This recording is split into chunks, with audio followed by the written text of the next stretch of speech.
Welcome back to LMS Sports Network, and today we're breaking down two huge playoff matchups from last night. We've got the young, hungry Detroit Pistons taking Game 1 from the Cleveland Cavaliers, and out west, the powerhouse Oklahoma City Thunder making a statement against the Los Angeles Lakers. We're talking stat lines, advanced numbers, what actually decided these games, and what it means going forward. Let's get into it. First game I want to go over is the Cavs versus Pistons. The Pistons were able to win 111 to 101. Cade Cunningham had 23 points and 7 assists. He had very steady playmaking, had more of an impact than the box score actually shows.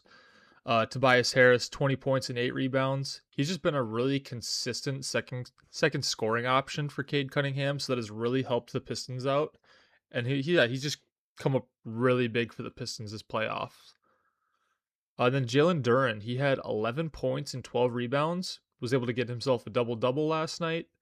And then on the Cavs side of the box score, we have James Harden with 22 points, 7 assists, 8 rebounds, and 7 turnovers. Yes, he had a good stat line, but when you look at those turnovers numbers, does it even really matter at the end of the day? And then Donovan Mitchell, he had 23 points off of inefficient shooting. Pistons made him work for every point that he had last night. The Pistons were able to force 20 turnovers and turn those turnovers into 31 points. That is a huge swing and what really dictated the game last night. The Pistons also dominated second chance points. They were able to get a lot of offensive rebounds, and they led last night with second chance points 19 to 11. They had strong rim protection and physical defense, and they closed out the game on an 18-8 run. The Pistons were able to take advantage of the execution over star power last night. So what I mean by that, they were just able to, instead of just having the star power like the Cleveland Cavs have, they were actually able to just play as a team. They were just like one cohesive unit last night, and it was just so fun to watch. Detroit had a massive points off turnover differential, and they were able to take up a lot more shots than the Cavs because of all the turnovers they did create. The Cavs offense rating, the Cavs offensive rating plummeted due to poor spacing and bad ball screen execution. Detroit's defense is real. This wasn't just effort, this was scheme and pressure. They disrupted Cleveland's guards all night. And then do the Cavs have a backcourt problem? Harden and Mitchell, it does equal a lot of talent, but it also equals turnovers and stagnant offense. And that combo can lose you a lot of playoff games. And then the physicality gap last night too. The Pistons played tougher, faster, and more aggressive. Cavs just looked like they were playing way too reactive and not dictating a pace whatsoever. Are the Pistons just a bad matchup for the Cleveland Cavs? Yes. They will give the Cavs a lot of problems most of the series with their physical defense. Can the Cavs survive if Harden is turning it over like that? No. You never want that many turnovers in a playoff game because good teams will take advantage of you when you turn the ball over, and the Pistons did that last night. Is Cade Cunningham officially a playoff riser? Yes. He has shown up for the Pistons all playoffs and basically every game of the playoffs. And then who controls the tempo going into game 2? I think we all have to agree that the Pistons have a huge advantage because, one, they have another game at home before going to Cleveland in games 3 and 4. And me personally, I have a feeling that the Pistons will win game 2. If Cleveland doesn't clean up turnovers and spacing, this series could get away from them fast.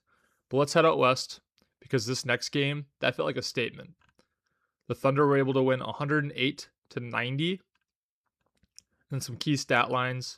LeBron James, he had 27 points. Chet Holmgren, 24 points and 12 rebounds.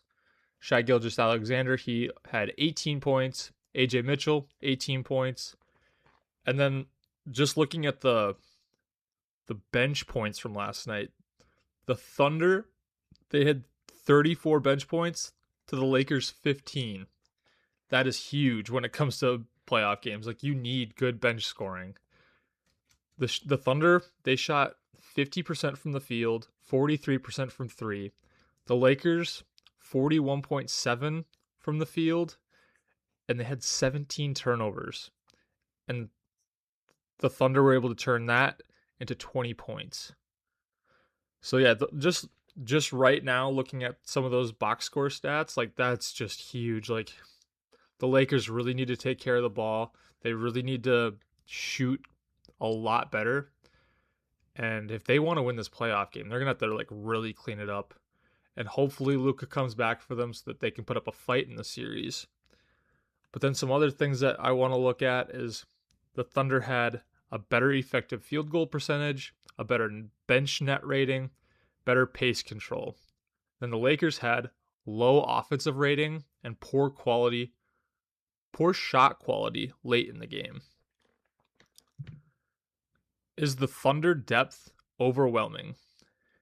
Because it's not just SGA, this team is deep.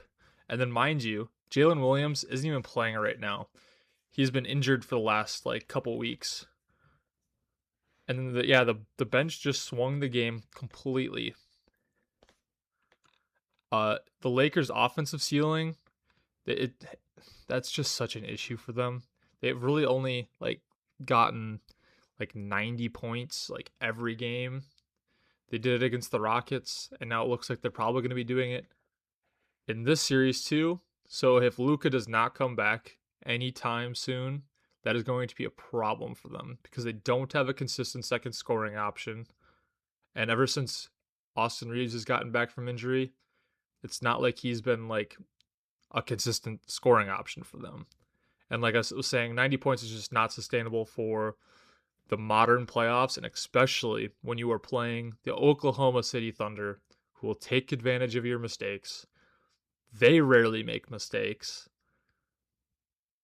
And when you're barely squeaking by a playoff series that you should be taking handily against the Rockets last series, you're not going to be able to do it against the Thunder. And is Chet Holmgren an X factor for this series? He has been really good with rim protection and scoring. He's just a complete matchup nightmare for the Lakers because they just don't have anybody that like has the length and speed combo to take care of Chet Holmgren. The Lakers just had no answer inside for Chet Holmgren either. He's probably going to be a problem for the Lakers every game this series. And then the other thing too is that the Lakers just had injury problems.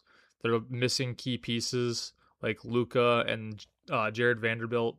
Jared Vanderbilt would probably be the best option to throw against Chet Holmgren, but he's injured. So I don't see the series going past like 5 games. And that's even a stretch. Yeah, and there's just no margin for error against the Thunder. They take advantage of your mistakes and they make you make mistakes. Are the Thunder already the best team in the playoffs? Yes, and they've had a lot of rest on top of it since they swept the Suns. Can the Lakers realistically keep up offensively? No. The only way I see them putting up a fight in the series if Luka comes back in Game 2, and even that feels like a stretch. The Thunder are just that good. Is Chet becoming a playoff superstar right now?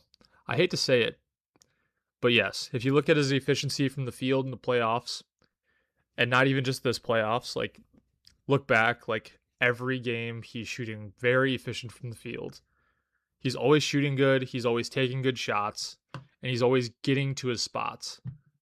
And every game that I've watched, he just uses his length to his advantage, and he's able to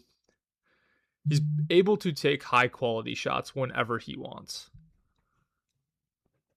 Does LeBron need 35 plus every night for this team to be competitive? Until Luka comes back, yeah, he kind of does. This game felt like more than just a loss and more like a warning. OKC didn't even play perfect and still won by 18. 2 game ones, 2 clear messages. The Pistons are tougher than people expected, and the Thunder might be on a completely different level right now. Game 2 adjustments are everything. If you enjoyed this breakdown, make sure you're locked in with the LMS Sports Network. More playoff coverage, more analysis, and more real basketball talk coming your way. I'll catch you in the next episode.